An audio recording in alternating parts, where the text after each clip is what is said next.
également en présence de votre modération et surtout celle du docteur Monkam qui a guidé nos pas, et d'autre part en compagnie du professeur Allé qui est naturellement une de nos amies par alliance parce que le corps et le rang fonctionnent toujours ensemble. Et puis vraiment avec tous les experts dans la salle et notamment nos maîtres. Donc on nous a demandé de parler de deux sujets. Voilà, réalité africaine et surtout nécessité d'une cardioprotection. Je pense que ça sort un peu par rapport aux impôts que nous avons eu jusqu'ici. Est-ce que je peux avoir la commande des diapos? Donc ça sort un peu par rapport aux impôts que nous avons jusqu'ici. J'ai pas de conflit d'intérêt particulier. Je vais vous entretenir sur 3 points. Premièrement, l'hypertension non contrôlée, parce que c'est l'hypertension non contrôlée qui finalement est à l'origine des lésions des organes cibles dont nous allons parler. Ensuite, on va parler des lésions des organes cibles en elles-mêmes. Et puis finalement, on va voir comment est-ce qu'on peut protéger davantage le cœur. Alors, sans aucun doute, hein, on en a dit tellement au cours de ce congrès, l'Afrique subsaharienne, c'est vraiment la zone qui a la prévalence de l'hypertension artérielle la plus élevée dans le monde entier. Et ça, c'est pour de multiples raisons. Alors, cette forte prévalence de l'hypertension artérielle conduit à des lésions des organes cibles, dont principalement, bien sûr, le cerveau, le rein et le cœur. Et là encore, l'Afrique subsaharienne caracole les sommets, surtout avec ce qui est des lésions rénales et cardiaques. Alors, est-ce qu'il y a un rôle génétique dans tout ça? Est-ce qu'il faut croire que nous avons des gènes particuliers? Ben non. Il y a pas mal de travaux sur la génétique aujourd'hui, et l'ensemble des travaux finissent quand même par conclure que même s'il y a une certaine prédisposition de certaines ethnies, eh bien, ce n'est pas vraiment dans les gènes. Alors, il y a par contre un certain nombre de raisons pour lesquelles l'hypertension artérielle pourrait être moins bien contrôlée dans nos régions qu'ailleurs. Par exemple, il y a des obstacles. Et l'un des obstacles majeurs, c'est tout simplement la disponibilité et la qualité des médicaments. Il faut que les médicaments soient disponibles et qu'ils soient de bonne qualité et surtout qu'ils soient accessibles. Et un des obstacles aussi, c'est le fait que le pouvoir des personnes qui doivent soigner l'hypertension est très réduit, la démographie médicale est très faible par rapport à la démographie de la population hypertensive. Et puis un troisième obstacle, c'est notamment que les guidelines ne sont pas toujours assez clairs.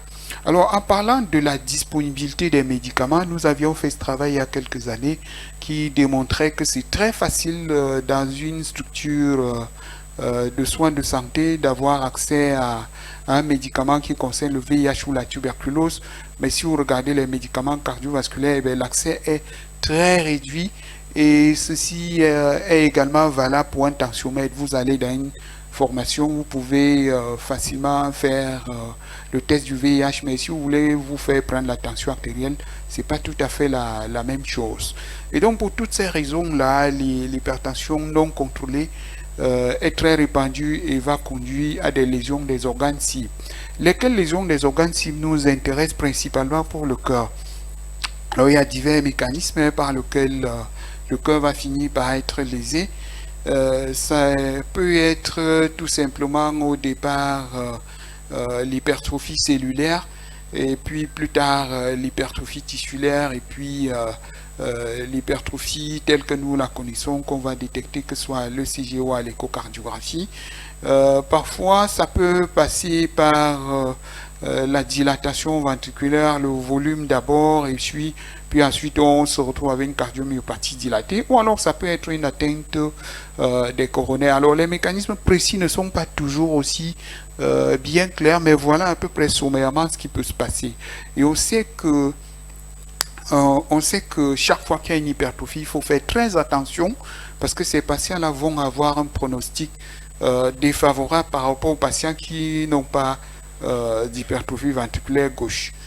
Là, je vous présente un travail fait au Nigeria et c'est un travail dans lequel ils ont regardé dans les structures de santé tertiaire quelle est la prévalence des lésions des organes cibles. Et vous pouvez voir ici que l'hypertrophie ventriculaire gauche, dans ce travail-là, c'est 40%.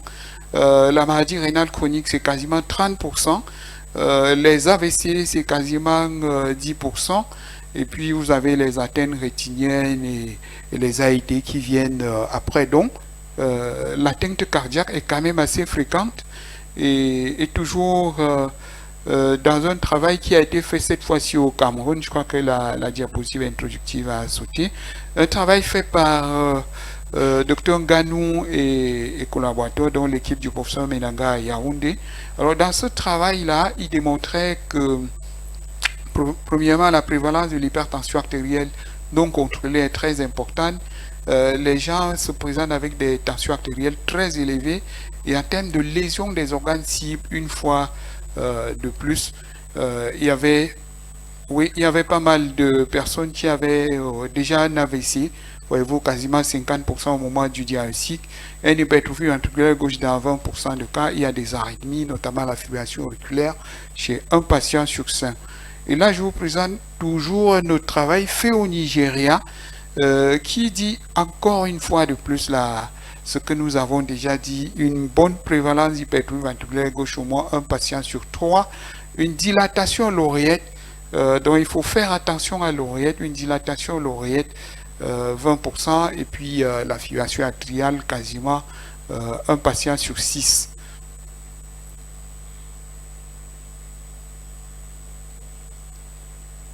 Alors, si on va dans les zones rurales, on pourrait penser que dans les zones rurales, ça va être différent, mais même quand on va dans les zones rurales, on voit que la prévalence des lésions des organes cibles est assez importante, avec une prévalence qui atteint quasiment 30%.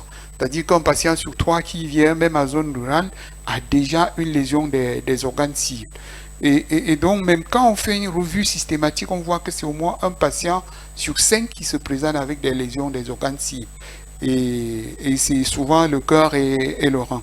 Et donc, c'est important de penser à la prévention de cette atteinte des organes cibles. Là encore, c'est un travail qui a été présenté, qui a été fait par notre collègue Oga au Nigeria.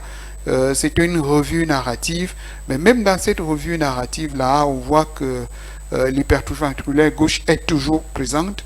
En réalité, l'atteinte cardiaque domine, et puis après on a toujours l'atteinte rénale avec la protéinurie. Dans un petit travail qui avait été supervisé par le professeur Kenge, un de nos étudiants avait regardé l'atteinte de l'oreillette gauche, le remodélage de l'oreillette gauche, et on a réussi dans ce travail-là à démontrer que les hypertendus nouvellement diagnostiqués présentaient un remodélage de l'oreillette gauche assez précocement. Et donc c'est important aussi de même quand on n'a pas une hypertrophie ventriculaire gauche, de regarder le remodélage du reste du corps. Ça, c'est l'étude Inter-CHF qui était une étude multicentrique mondiale avec participation africaine. Et ce que je vais vous montrer là-bas, c'est encore une fois de plus la prévalence assez élevée de l'hypertension artérielle comparativement aux autres zones aux autres régions du monde entier. Et donc, nos patients se présentent avec une atteinte cardiaque, et lorsqu'on atteint le stade d'insuffisance ventriculaire gauche, un patient sur 3 meurt au bout de 3 ans. Un patient sur 2 va mourir au bout de 3 ans. Et ça, c'est quand même très grave, parce que même dans la plupart des cancers, la survie est quand même un peu meilleure que ça. On sait que cette atteinte-là est essentiellement dépendante du niveau de pression artérielle. Plus la pression artérielle va élever, plus le risque de lésion cardiovasculaire est élevé. Chez nous, nos patients sont jeunes, même quand il s'agit d'atteinte coronarienne. Vous voyez la moyenne d'âge autour de 55 ans, avec toujours l'hypertension qui apparaît comme étant un déterminant principal. 3,8% de chances de faire une atteinte coronarienne si on a une hypertension artérielle. Et donc, c'est important, la cardioprotection. Mais comment est-ce qu'on va donc protéger Alors moi, je vous propose deux stratégies essentielles. La première chose, c'est qu'il faut baisser les pressions artérielles, mais il faut les baisser et les contrôler. Il faut atteindre les cibles. Et puis la deuxième chose, c'est qu'il faut privilégier un certain nombre de médicaments qui ont fait leurs preuves dans la cardioprotection. Commençons par le contrôle de la pression artérielle. Alors, ça, c'est un travail qui a été fait en zone rurale au Cameroun, pas tellement rurale, je dirais semi-urbaine au Cameroun. Et à travers ce travail-là, on voit que en termes de prescription, on a quasiment 30% de prescription en monothérapie. On a à peu près un peu plus de bithérapie, 40-50%. On a trithérapie dans 20% de cas. Et on voit que les patients qui ont une monothérapie peuvent encore être contrôlés. Et donc, il ne faut pas toujours penser qu'on va d'emblée aller aux combinaisons. On va d'emblée aller aux combinaisons. Ça paraît très logique d'aller d'emblée aux combinaisons, mais même les monothérapies peuvent encore faire leur effet. Il faut savoir que chaque fois que nous allons surtraiter un patient, il y a un risque d'abandon de traitement. Alors, on sait aujourd'hui que les médecins prescrivent beaucoup de combinaisons, mais en réalité, si on regarde les statistiques européennes, c'est également un patient sur trois qui reçoit une combinaison. 40% reçoivent une combinaison de 2 médicaments et puis 30% reçoivent une combinaison de 3 médicaments. On sait que chaque fois qu'on va combiner les médicaments, ça va améliorer le contrôle de la pression artérielle, et ceci de manière quasiment linéaire, c'est-à-dire que plus on baisse les pressions artérielles, mieux on améliore le pronostic, que ce soit pour la maladie coronaire ou pour les AVC. Et en termes de choix d'antihypertenseurs, les antihypertenseurs, c'est 60 ans de recherche, 60 ans de recherche qui ne se sont pas arrêtés. J'ai mis cette diapositive pour certains plus jeunes qui s'intéressent beaucoup à la recherche aujourd'hui. Vous les voir aujourd'hui, c'est de comprendre que l'ARN messager, c'est la baisse de l'ARN messager non codant qui stimule souvent le système rénine-angiotensin-aldostérone et donc qui met en jeu ce mécanisme-là, et c'est responsable de la pression artérielle. Et on pense aujourd'hui que si on arrivait à mimer l'ARN messager, et donc pour finalement bloquer un peu l'action de cet ARN messager-là, eh bien, son élévation dans le sang va inhiber le système rénine-angiotensin-aldostérone. Et ça pourrait être très intéressant parce qu'on peut simplement faire une injection à un patient, et cette injection-là, pendant toute l'année, va contrôler sa pression artérielle. Bon, mais d'ici à ce qu'on arrive là, il y a encore beaucoup de temps, et donc peut-être c'est ce qui va se passer dans quelques années. En attendant, il faut qu'on fasse usage de ce que nous avons. On a les antihypertenseurs centraux, on a les diurétiques, on a les bêta-bloquants, les ARA2, les IEC, les vasodilatateurs, les calcium bloquants. On a vraiment tout un avantage. Mais pourquoi ça ne marche pas alors? Il faut cibler les 3 mécanismes principaux de l'hypertension artérielle: l'hyperactivité sympathique, le système rénine-angiotensin-aldostérone et puis la volémie. Donc diurétique, bloqueur du système rénine-angiotensin-aldostérone et puis bloqueur calcique. Et il faut savoir que chaque fois qu'on va combiner des médicaments, eh bien, on va gagner sur le contrôle de la pression artérielle.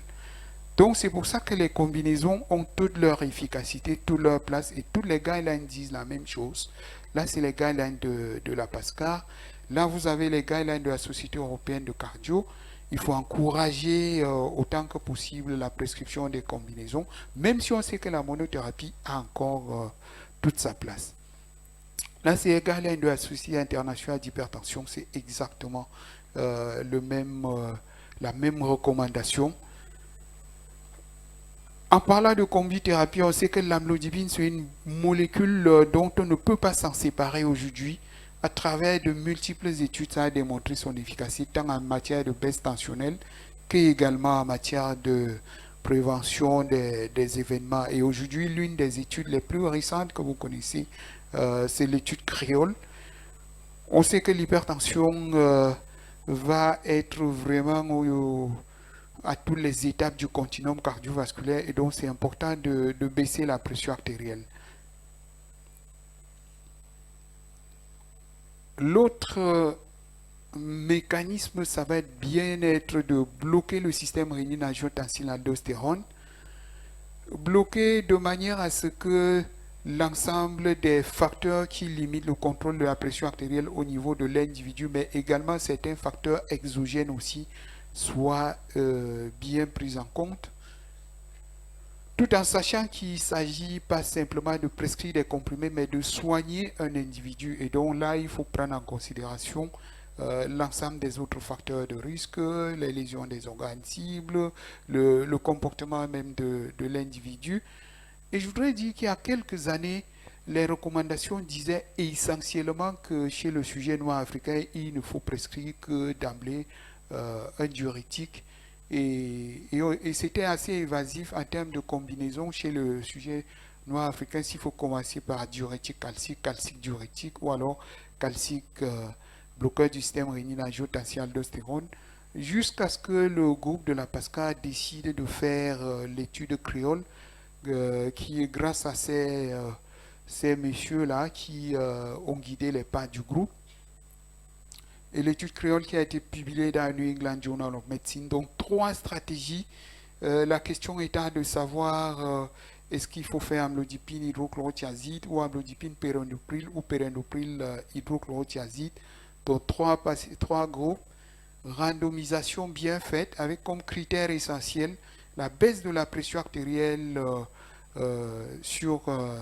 jugée par la mesure ambulatoire à pression artérielle et également le contrôle à 6 mois. Principaux centres en Afrique, donc il y avait quasiment 9 centres en Afrique. Et cette étude-là démontre très clairement que si vous voulez baisser la pression artérielle chez le sujet noir africain, eh bien, fixez d'abord l'amlodipine. Ensuite, vous ajoutez un autre médicament en fonction du profil d'effet indésirable. Si c'est quelqu'un qui risque de faire des effets indésirables sur diurétique, eh bien, vous choisissez un bloqueur du système rénine-angiotensin-aldostérone. Et sinon, vous pouvez donc choisir plutôt un diurétique. La baisse de la pression artérielle a été très très marquée et le contrôle également. Et en termes d'effets indésirables, on se rend compte qu'il n'y avait pas de différence majeure. Mais dans le groupe sous bloqueur sous périnopril, il y avait quand même une tendance aux angioedèmes. Et dans le groupe sous diurétique, il y avait une tendance aux hypocalémies. Donc ça, j'ai déjà conclu à ça. Maintenant, je voudrais aller vers la protection des organes cibles. Et quand on va vers la protection des organes cibles, il y a tellement de choses qu'on peut dire, mais j'ai envie de vous parler d'une chose. J'ai envie de vous parler de la baisse de la pression, mais surtout de la baisse d'une pression qu'on appelle la pression centrale. En fait, nous prenons la pression artérielle au niveau du bras, mais en réalité, ce n'est pas ça qui nous intéresse parce qu'on est surtout intéressé par la pression qui expose les organes aux lésions. Et cette pression qui expose les organes aux lésions, avant d'arriver au niveau du bras, a été modifiée par un phénomène de réflexion. On voit la réflexion en optique géométrique, mais c'est un processus qui se passe aussi dans l'hémodynamique. Alors, ce phénomène de réflexion-là est important de plus en plus que l'âge augmente. L'onde incidente générée par le ventricule gauche va être réfléchie au niveau des artères pour faire en sorte que la pression au niveau du bras finalement sera assez différente de la pression que le ventricule gauche lui a générée. Pourtant, les organes sont davantage soumis à la pression générée par le ventricule gauche. Et donc, ce qui est intéressant, c'est de voir qu'il y a une stratégie pour voir si les médicaments qui baissaient la pression au niveau du bras faisaient pareil au niveau de la pression centrale. Et là, dans cette étude, c'était une comparaison amlodipine périnopril versus athénolol thiazide. Et vous voyez qu'en termes de baisse de la pression en périphérie, la courbe du haut, eh bien, les deux font la même chose. Les deux stratégies font la même chose. Mais quand vous allez au niveau de la pression centrale, eh bien, c'est le jour et la nuit. La combinaison amlodipine, périnopril baisse davantage la pression centrale. Et on peut comprendre pourquoi en termes d'efficacité, dans l'étude ASCOT, eh bien, la combinaison amlodipine, périnopril protégeait mieux le cerveau, protégeait mieux le cœur et protégeait mieux les reins. Et les gens mouraient moins en termes de mortalité totale. Donc, il faut baisser les pressions artérielles. Il faut chercher à atteindre les cibles qui ont été recommandées. Et surtout, vous voyez que les cibles au niveau de la Société internationale d'hypertension, c'est être à moins de 130 sur 80 chaque fois que les patients tolèrent bien Ça, c'est pour les patients de moins de 65 ans. Et pour les patients de plus de 65 ans, il faut être en dessous de 140 sur 90. Mais si votre patient tolère, eh bien, vous pouvez aller même un peu plus loin. Et il faut revoir ces patients-là tous les 3 mois. Donc, je voudrais quasiment me résumer là en disant, si nous sommes d'accord que pour protéger les organes cibles, eh bien, 65% du bénéfice qu'on obtient, 60 à 65% des bénéfices qu'on obtient, on l'obtient grâce à la baisse de la pression artérielle. Mais il y a quand même 35-40% du bénéfice qui est lié au fait que il y a un effet différentiel entre les médicaments. Si on est d'accord là-dessus, si on est d'accord que l'atteinte des organes cibles est multifactorielle, mais qu'elle est aussi bien déterminée par la pression, naturellement, il y a l'effet des autres facteurs de risque. Il y a même une susceptibilité individuelle, et on peut même dire une certaine susceptibilité ethnique, comme on l'a vu parmi les Noirs africains.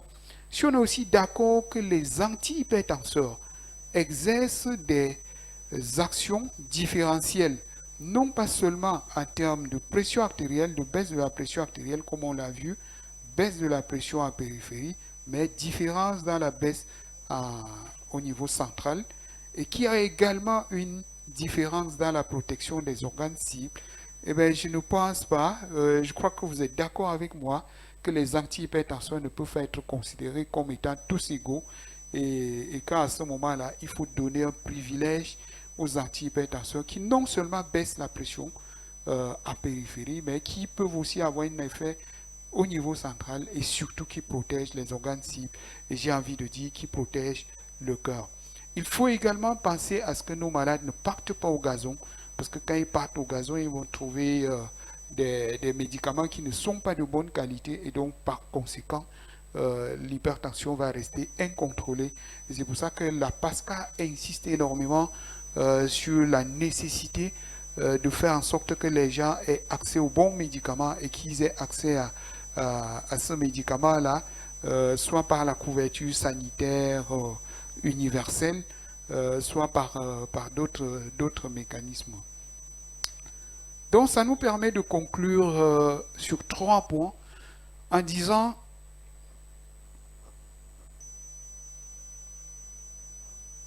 bon, il y a un petit bug, mais c'est pas grave. En 3 points, en disant, premièrement, l'hypertension artérielle est très fréquente dans notre milieu. Elle est sous-diagnostiquée, elle est maltraitée et généralement les gens ne sont pas contrôlés. Et pour toutes ces raisons-là, ça conduit à des lésions des organes cibles. Lesquelles lésions des organes cibles sont précoces chez nous et intéressent essentiellement le niveau cardiaque et rénal et cérébral. Au niveau cardiaque, l'hypertrophie ventriculaire gauche paraît être un déterminant majeur. Et on a vu que les antihypertenseurs dans l'ensemble vont baisser la pression artérielle, mais qu'il y a quand même un effet différentiel sur la pression périphérique par rapport à la pression centrale, et que finalement, certains des effets différentiels que nous voyons en termes de protection des organes cibles peuvent être expliqués par cette différence entre les antihypertenseurs. Donc, il est question de privilégier ces médicaments-là qui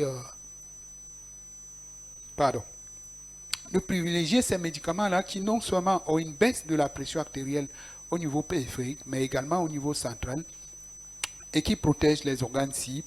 Et nous avons vu que l'amlodipine, le pérenopril, ça fait partie de ces bons médicaments qui vont nous garantir la protection des organes cibles chez nos patients. Merci pour votre attention et je m'excuse à nouveau pour tous ces couacs qu'on a eus, avec notamment un petit bug sur la dernière diapositive. Merci, Monsieur le Président.